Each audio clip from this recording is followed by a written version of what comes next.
Terima kasih Anda masih bersama kami di CNN Indonesia News Hour. Margono Surya and Partners melaporkan perusahaan penyalur tenaga kerja yang berinisial PTL yang diduga mengirim FN di Pasaribu ke kapal Longqing 629 berbendera Tiongkok hingga meninggal dunia.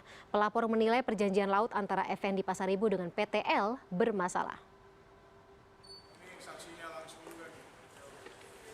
Dengan membawa sejumlah barang bukti berupa surat perjanjian hukum laut dengan PTL dan hasil komunikasi dengan pengacara asal Korea, Margono Surya and Partners melaporkan PTL yang merupakan agensi FND Pasaribu ke kapal Longqing 629 berbendera Tiongkok.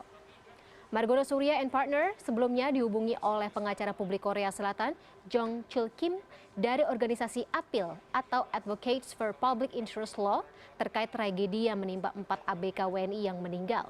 Pengacara David Surya mengatakan setelah dirinya melaporkan PTL ke Barreskrim Polri, ternyata tim Satgas TPPO di Tipidum Barreskrim Polri tengah menyelidiki kasus tersebut.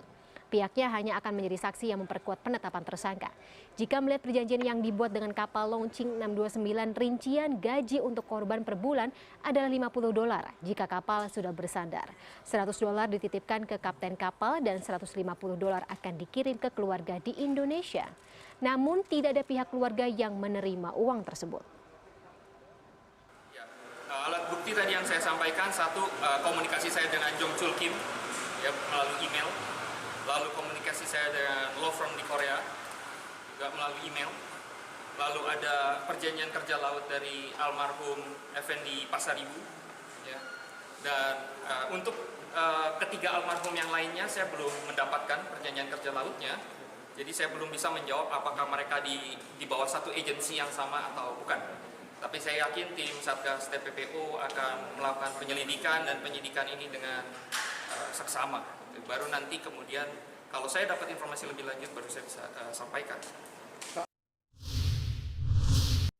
Ya, lewat sambungan Skype sudah bersama kami siang hari ini Kepala Badan Perlindungan Pekerja Migran Indonesia Beni Ramdhani di Jakarta. Selamat siang Pak Beni. Selamat siang. Ya.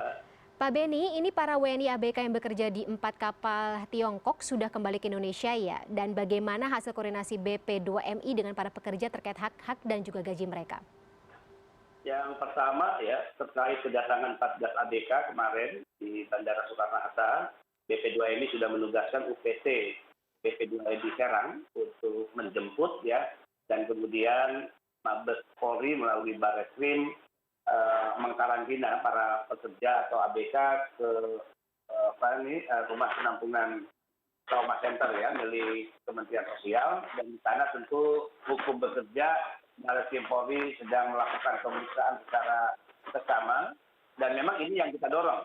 Kita menginginkan negara hadir, Mabes Polri melakukan penyelidikan dan penyidikan secara komprehensif dan menyeluruh untuk penuntasan kasus ABK yang kita alami di perairan Korea, tepatnya di kapal berbendera Cina. Oke, itu bagian dari langkah hukum yang dilakukan saat ini ya dari keluarga dan juga dari BP2MI ya Pak ya, terkait dengan apa saja hak-hak mereka yang belum dibayarkan oleh PTL atau seperti apa sebenarnya langkah hukum yang juga dialamatkan oleh BP2MI terkait dengan pemenuhan ini? Yang harus diketahui publik bahwa di Undang-Undang Lama 39/2004 terkait BNP 2 TKI, nah urusan atau apa yang hari ini dialami oleh pelaut awak kapal dan pelaut perikanan itu sebetulnya tidak menjadi kewenangan BNP 2 TKI. Nah, di perubahan Undang-Undang ke-18 2017, pelaut awak kapal dan pelaut perikanan ini diamanatkan di pasal 64 ya Undang-Undang 18. Walaupun problemnya turunan dari undang-undang yaitu peraturan pemerintahnya juga sampai hari ini masih dalam tahap harmonisasi, belum keluar. Tapi kita tetap bekerja kurang lebih selama 2 tahun, 2018 sampai 2020, ada 375 pengaduan dari mereka yang kita kategorikan sebagai pekerja pelaut awak kapal dan pelaut perikanan, itu masuk ke BP2MI. Dan ini akan menjadi pintu masuk, ya minggu depan saya akan memimpin langsung membawa semua dokumen 375 kasus tersebut ke Barreskrim Polri sebagai bentuk support, backup kita ya terkait informasi yang mungkin saja dibutuhkan oleh Barreskrim Polri. Biar saya perjelas Pak Beni, berarti untuk gaji kemudian juga hak-hak mereka yang belum terpenuhi sampai dengan saat ini menunggu bagaimana hasil koordinasi BP2MI ke depannya, begitu Pak? Ya, yang kita harapkan sebetulnya Kementerian Luar Negeri mengeluarkan nota diplomatik untuk dua hal. Satu, ya tentu meminta pemerintah Tiongkok untuk menekan perusahaan agar membayarkan apa yang menjadi hak ya para pekerja kita untuk dibayarkan, termasuk hak jenazah diberikan pada keluarganya. Dan kedua, nota diplomatik harus mengajak pemerintah Tiongkok untuk bekerja sama dalam hal memberikan sanksi atau hukuman kepada perusahaan ya yang mempekerjakan para ABK. Tapi sebagai informasi Mbak, memang ya publik harus tahu bahwa kejadian seperti ini bukan kejadian pertama ya. Kerja paksa secara berlebihan, mereka bekerja di atas 18 jam, gaji yang tidak dibayarkan tepat waktu bahkan tidak diterima langsung oleh mereka, kekerasan, pelanggaran HAM, akomodasi, kemudian pemberian makanan minuman yang kadang-kala diskriminatif, berbeda dengan pekerja ya kapal dari negara lain. Ini kan menjadi cerita yang sebetulnya klasik.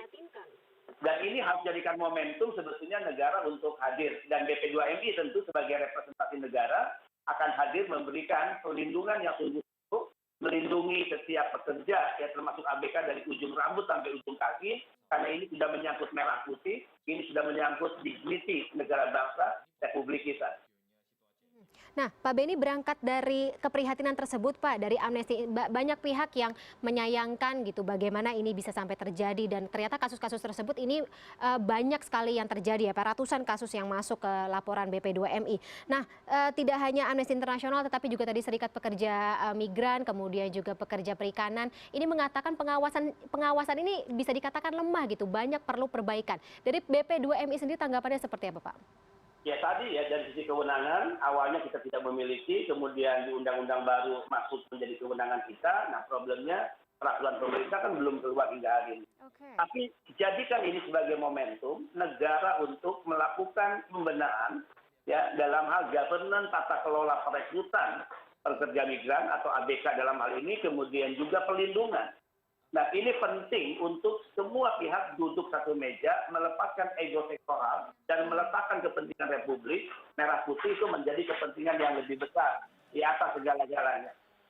Di tangan saya, Mbak, ini ada kontrak ya yang ditandatangani oleh para pekerja ABK itu.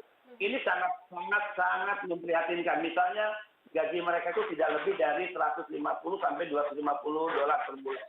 Dan itu dibayarkan secara parsial. Dan mereka tidak boleh meminta bonus. Dicantumkan dengan kontrak tidak boleh meminta bonus. Kemudian juga di kontrak itu sangat jelas tidak ada kejelasan jam kerja, jam istirahat. Sehingga jika mereka dieksploitasi sampai 18 jam, 20 jam, memang di kontrak tidak diatur mereka bekerja berapa jam. Tidak ada juga jaminan kesehatan dan keselamatan mereka. Dan hal-hal lainnya bisa dibayangkan, jika kapal bersandar, mereka tidak berhak mendapatkan akomodasi selama kapal bersandar. Konsumsi yang tidak layak, perlakuan diskriminasi. Kemudian juga lama pelayaran di laut itu tidak terbatas. Rentan terhadap kekerasan fisik bahkan psikologis. Sulit ya mereka untuk mendapatkan akses komunikasi, untuk berhubungan dengan pihak keluarga. Gaji yang tidak dibayarkan sesuai haknya. Dan resiko kecelakaan yang memang sangat tinggi di saat mereka bekerja. Oke, kontrak seperti ini kan sangat memprihatinkan gitu Pak, tidak ada rasa kemanusiaannya sama sekali. Nah berarti sampai bisa lolos ini kemudian juga pengawasan, penanganannya seperti apa, baik dari pihak-pihak terkait gitu, BP2MI, kemudian juga Kemenlu, bagian imigrasi, orang-orang yang menangani gitu berangkatnya para pekerja dari Indonesia menuju ke tempat di luar negeri gitu yang mengakibatkan kontrak seperti ini terjadi, ini seperti apa Pak selama ini, sampai bisa banyak sekali kasus? Tadi saya jelaskan, selama ini critical point kita, ya ini menjadi materi secara prinsip evaluasi kita, bahwa ada tumpang tindih kewenangan. Di mana ya izin misalnya perekrutan dikeluarkan oleh Kementerian Perhubungan. Dalam hal lain, Menteri Perdagangan melalui Dinas Perdagangan bisa mengeluarkan izin. Dinas Kementerian Tenaga Kerja juga bisa mengeluarkan izin. BP2MI juga mengeluarkan izin. Nah, ini jadikan momentum, duduk satu meja, ego sektoral kita lembakan, fase itu harus segera diakhiri, kita harus membentuk sebuah hukum yang terintegrasi, yang benar-benar memberikan jaminan dalam hal penempatan dan perlindungan bagi PMI. Dan itu kemarin sudah disampaikan dalam raker yang dipimpin oleh Pak Luhut ya. Dan Pak Luhut memang mengajak, mari kita bicara kepentingan Republik, merah putih, dan hukum yang terintegrasi itu akan menjadi fokus ya dari kementerian-kementerian yang terkait dengan para pekerja kita. Oke, berarti akan ada atau masalah-masalah tersebut akan dibahas ya Pak ya, dan kemudian kita harapkan agar ada solusi yang sangat konkret untuk melindungi para pekerja migran kita ke depannya. Terima kasih Pak Benny Ramdhani atas informasinya. Ya, selamat siang.